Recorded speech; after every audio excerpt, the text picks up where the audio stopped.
I'm Jim Perry with Elm Street Development, and while the Alexander Company is taking the existing buildings that are all around us and creating some very cool spaces within them and repurposing those buildings, Elm Street will be very busy as well. We will be building the modern infrastructure, the streets, the sewers, everything that goes into a development, providing that for the entire community. We'll be developing the new lots for the market rate housing. And we'll be working with our partners from the Alexander Company to try to create a development here that is truly unique and special, that really does leverage the asset that we've been given stewardship over.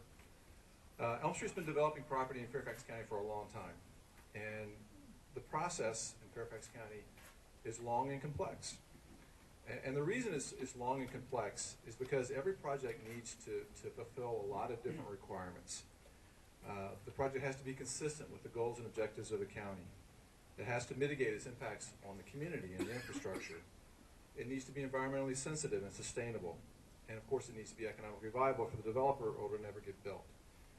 And so every project comes down to trying to balance all those competing interests, all those competing goals and objectives to try to find the right solution that actually solves all those problems. And our expectation is that it usually takes about 2 years in Fairfax when we actually start working on something in earnest to get to the place where we are today, to break ground.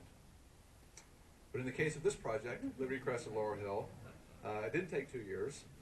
It took us over 4 years to get here. And the reason it took so long is because all of that balancing of the issues that we normally expect to do, we had to do it in the context of this historic district, which means that not only did we have to solve all the normal problems, all the normal solutions, all those competing issues, but we had to do it in a way that protects, preserves, and promotes the historic character of the site. And that led to a very long and challenging process. And I wanted to share with you today that we would not have gotten through that process if it wasn't for some great partners on the public side, both at the state and the county level. And their names have been mentioned already this morning, but I want to mention some of them again. And the first is Elizabeth Toon with VDHR. I remember our very first meeting in Richmond almost 4 years ago. And I'll tell you that there was some sentiment in the room that the project was not viable, that it was too much, that it could never be approved for the state tax credits. But Elizabeth was very forceful in disagreeing with that assessment, and she stepped in and she personally handled this application. And she worked with us over a long period of time in a very constructive fashion on everything from overall land site issues, how we laid things out, to specific demolition questions, to the architecture for the new homes, to the details for the interior spaces in these buildings. And so I just want to recognize her again. Elizabeth, thank you for being part of this team and making this day possible. And let's give her a nice round of applause.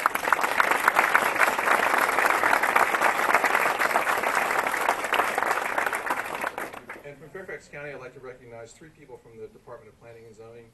You've heard their names already, but it's Chris Caperton, Leanna O'Donnell, and Linda Blank.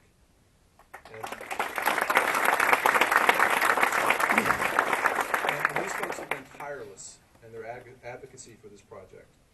When we needed a little bit more flexibility out of a particular agency or department, when we needed a reviewer to step outside their comfort zone a little bit and embrace a different solution because of the nature of this site, these were the 3 that carried the vision to them and explained everything, explained the site and why we needed to do something a little different.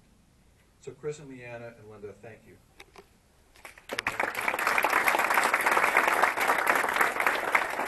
And then finally, just a recent addition to our team, Heather Diaz from the Department of Public Works. Heather's around somewhere.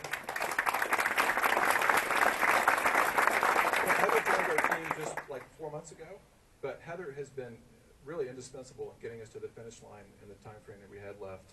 She's the one that stepped in and solved all the last minute problems within Public Works and really just took the torch and carried it to get here today. So thank you, Heather. And in closing, I'd just like to share what Joe said. I'd like to invite you to come back in about 14 or 15 months and see what we've done. And you can either lease a really cool apartment, or you can buy a fantastic new home in a great community.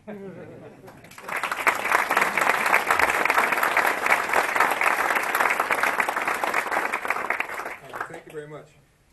That concludes the speaking portion. I would like to invite anyone who's involved with this project, the community. We're going to take a photo here. The official groundbreaking.